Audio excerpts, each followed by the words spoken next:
इस प्रकार आप एक कल्पना कीजिए कि एक बहुत बड़े पिंजरे में बहुत सारे पक्षी बंद हैं। उनमें से कुछ पक्षी जो हैं दूसरे पक्षियों की तुलना में बहुत सुंदर हैं। कुछ पक्षी जो हैं दूसरे पक्षियों की तुलना में अधिक करतब दिखा रहे हैं। कुछ पक्षी दूसरे पक्षियों की तुलना में सारा दाना खा रहे हैं, सारे संसाधन पे अपना हक जमा के बैठे हैं। कुछ पक्षी दूसरे पक्षियों की तुलना में ज़्यादा मादाओं को आकर्षित कर रहे हैं। तो बात यह नहीं है कि आप किस प्रकार के पक्षी हो और आपका व्यवहार कैसा है।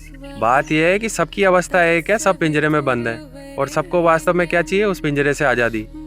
और उनका वास्तविक जीवन का उद्देश्य क्या है, इस आकाश की गहराइयों को प्राप्त करना, अच्छे से खुले में उड़ना, स्वतंत्र विचारधारा से, स्वतंत्र तरीके से, स्वतंत्र मन से, चाहे जिस दिशा में जाना उस दिशा में उड़ना। अब हमारे जीवन को देखिए, हम लोग भी एक मृत्युलोक नामक ग्रह में बंद हैं।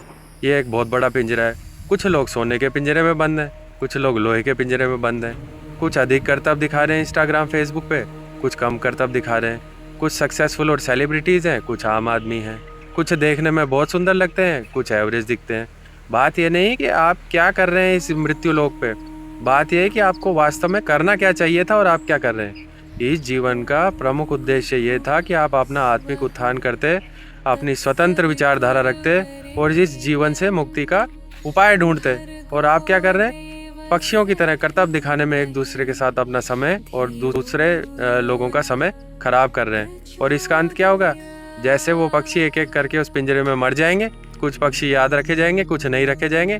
इसी तरह से आप लोगों में से भी जो सक्सेसफुल लोग हैं, कुछ समय के बाद या तो याद रखे जाएंगे या भूल जाएंगे। और दीर्घ काल में देखा जाए तो किसी का भी कोई प्रभाव इस मृत्यु लोक पे रहने वाला नहीं है। यहाँ तो राजा महाराजाओं के किले ही खाली पड़े हैं, उनको कोई नहीं पूछ रहा।